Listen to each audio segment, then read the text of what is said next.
What's in a word? Why does it matter whether we call someone who breaks the law to enter the country an illegal alien or an undocumented immigrant?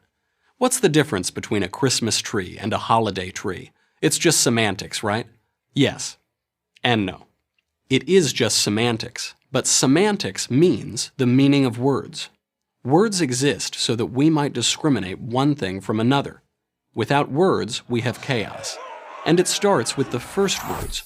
A baby says mama to distinguish mommy from daddy. Words shape how we think. They color how we view the world. No one understands this better than the left. They are the masters of words, because they know that words matter. The left has a special gift for euphemisms, soft words selected to sugarcoat harsh realities so as to make those harsh realities easier for us to swallow. But these soft words are insidious.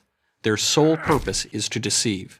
Race discrimination in hiring and college admissions is refashioned as the much nicer sounding affirmative action. Who would ever oppose an affirmative action? Global warming, which can be measured and challenged, has morphed into climate change, which means essentially nothing because the climate is always changing. When Barack Obama became president, George Bush's war in Afghanistan suddenly transformed into the far less ominous and threatening Overseas Contingency Operation. That's one way to try to end a war, just rename it.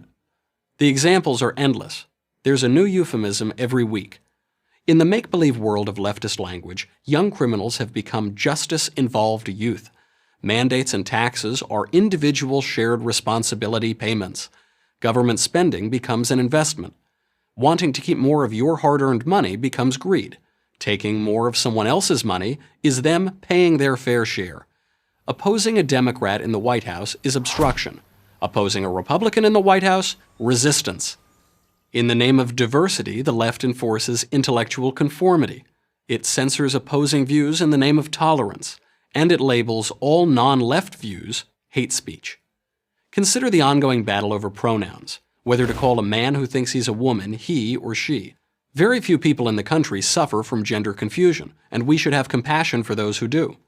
But the left has invested countless funds, time, and energy to make everyone refer to some men as she and some women as he.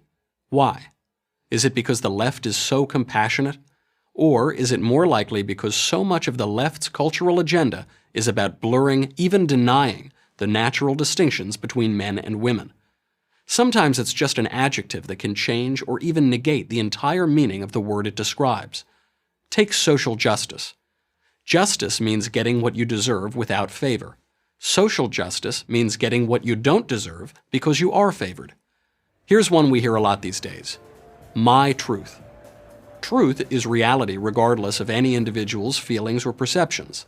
My truth is how I perceive things regardless of how they really are. And how about same-sex marriage? Let's not get into the politics. Let's just look at the language.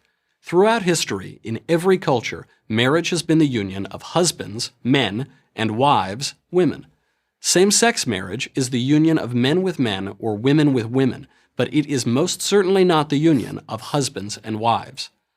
Once the phrase same-sex was placed before the word marriage, that is, once the definition of marriage changed, the debate changed. It became about marriage equality. It was suddenly an act of bigotry to limit marriage to husbands and wives. All this manipulation of language has paid off for the left, because whoever controls the words controls the culture. Don't believe me? Just try using plain language instead of the left's politically correct jargon. But be careful. Use the wrong words, and you might lose your job, your home, and your reputation.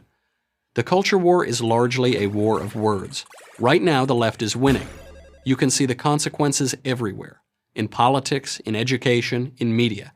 It's time to fight back. We should not cede another syllable.